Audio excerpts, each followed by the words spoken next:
Vic Fangio, you got exactly what you deserved. Cool Sports presents on the Daily.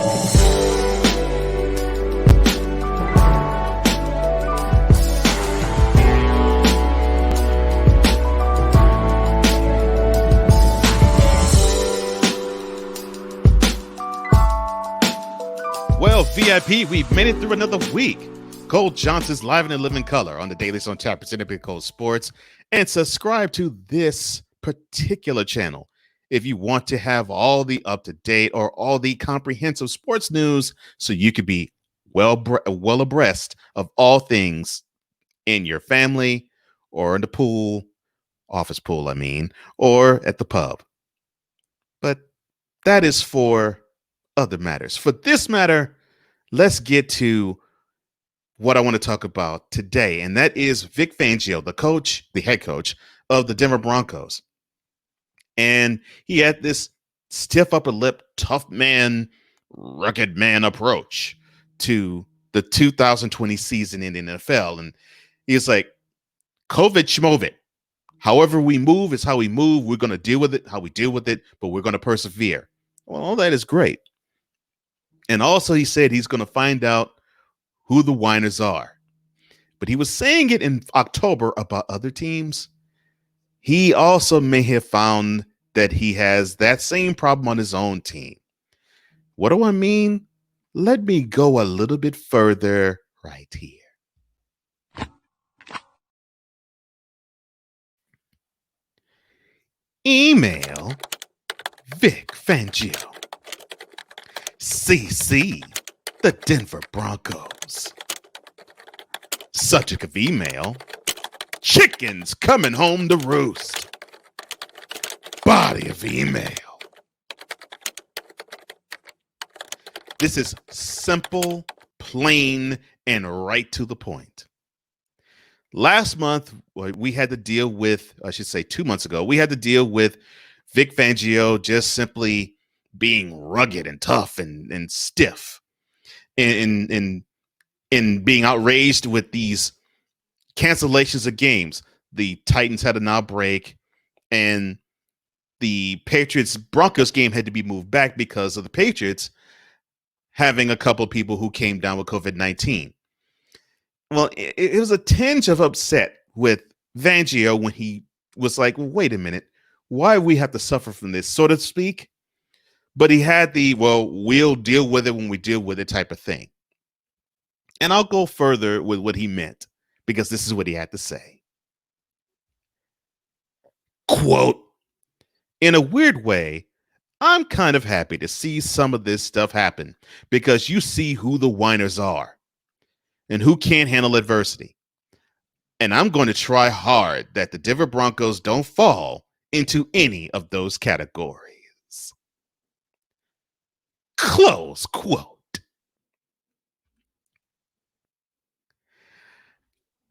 Uh-oh.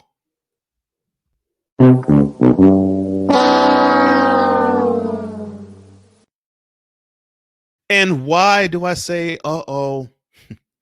Well, fast forward to the end of last month, which was just only 5 days ago. And before, she's 6. And before their home game against the Saints happened, they found out summarily that their whole quarterbacking core, Andrew Luck, Blake Rippin, and others, all, and Jake Driscoll, I believe as well, all had to be sequestered because Driscoll ended up having COVID-19, and they were in the film study room, all of them not wearing a mask, not practicing social distancing, all within 6 feet, all not purifying themselves or sanitizing themselves. They were just thinking it was just business as usual before March of 2020. Oh boy. Come on! Now you know that is what Fangio had to be saying to this whole quarterback core. Well, The Broncos played the game. They summarily was dismantled by the Saints 31-3. And at the end of it, cornerback Kareem Jackson had this to say. Quote, I feel like maybe the game could have been moved, but at the same time, maybe the league was making an example of us as far as maybe not doing the things we need to do in that particular room, that QB room. Obviously, the guys didn't follow the protocols, and for the NFL to see that, I guess they felt they had to make an example. So at the end of the day, it is what it is. Close quote. Charlie.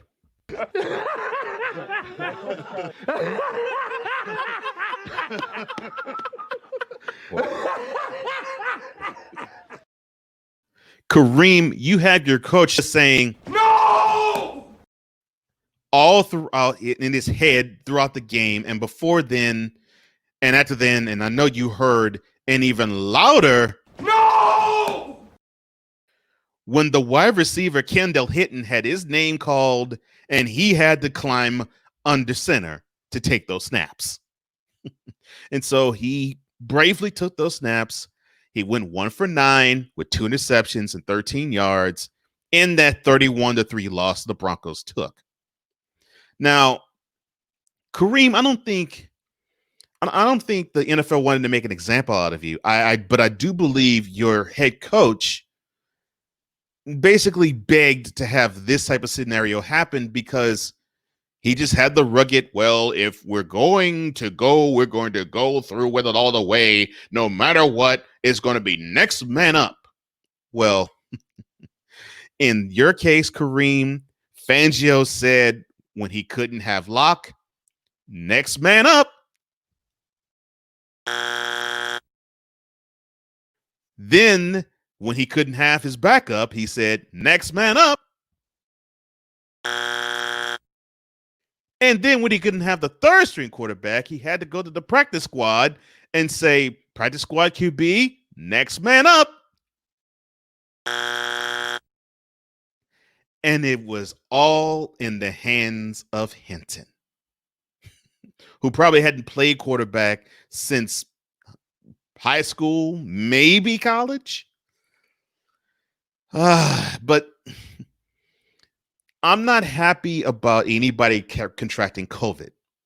I'm not happy with the game being, I guess you could say, competitively imbalanced. I'm not happy with the fact that you had to deal with a fifth stringer take snaps in the NFL.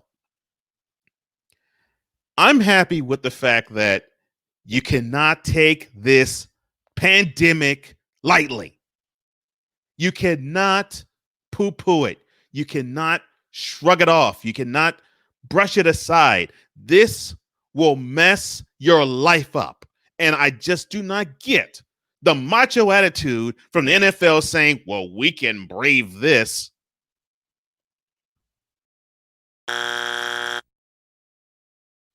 The only thing you can brave is the fact that you have the ability to still be doing it now.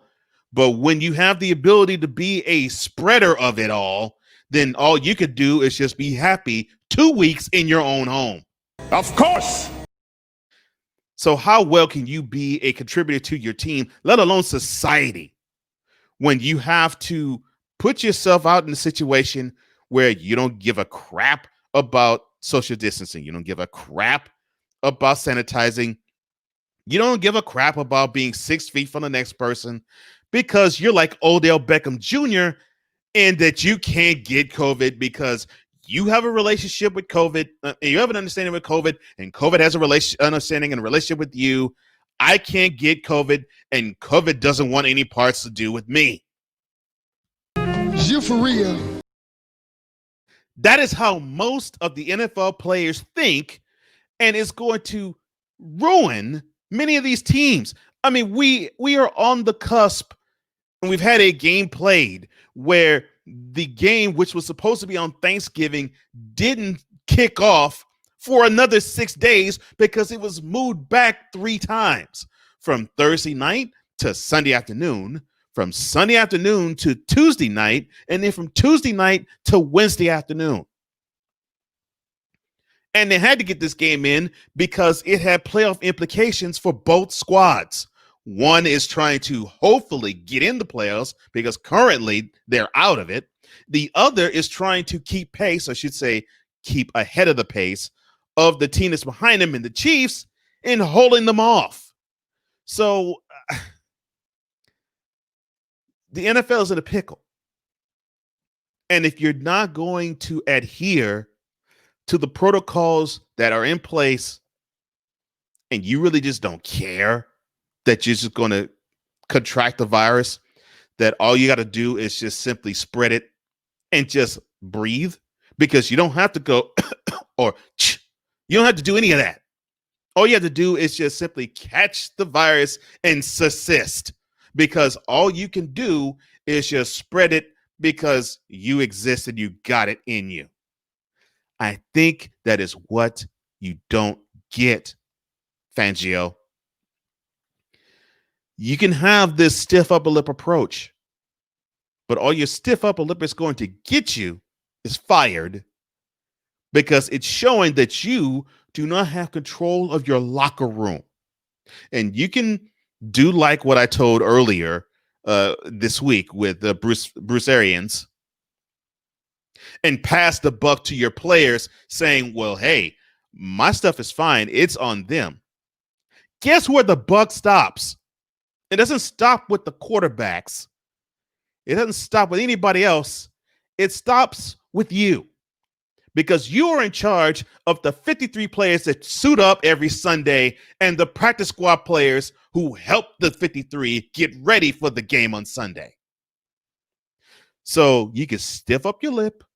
You can stiff up a lip all the way to getting out of the game, Fangio. You have all of your career as a defensive coordinator want this position. You finally have it.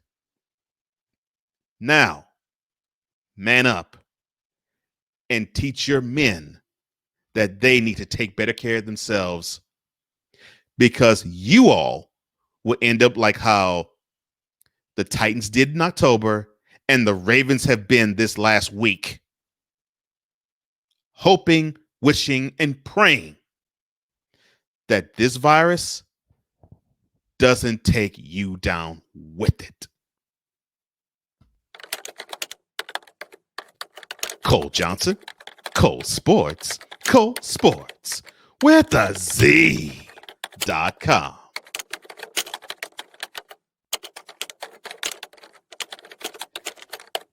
Now, if you think I'm being too harsh on Fangio, or if you believe that I am actually being right in dropping the hammer on Fangio and saying, well, wait a minute, you can talk about who the whiners are, forget the whiners, take care of your team, I want to hear what you have to say. Like this video and share it with all who come in contact with you on your social media channels. And please comment. I love what you have to say, VIP. Don't forget, hit that notification bell and subscribe to this channel. And also, if you want this shirt that you see right before your very eyes, all you have to do is go to the description box below and get the details as to getting this particular shirt. And before I part, VIP, I have to thank you. Let me thank you right now. And the reason why to thank you, the YouTube channel for Cole Sports has hit the 100 subscribers threshold. Thank you, VIP. It is because of you, yes, you, that I have this channel hit 100 subscribers. So thank you, VIP. It is all, and I do mean all, because of you. It is because of you I exist. And I tell you this every week before I leave, and I mean this from the bottom of my heart. I do this because of you. And this channel exists because of you. Thank you, VIP. I love you. Let's take this 100, make it to 1,000, make it to 10,000, make it to 100,000, make it to 1,000,000. Because I know you have it in your VIP. Thank you so much for believing in me and believing in this channel and what it represents. It is the classiest sports show on the planet. and I intend on continuing to spread that class all throughout the sports world. For now, I'm Cole Johnson. Have a wonderful weekend, VIP. This has been yet another installment of Cole Sports on the visual and on the daily.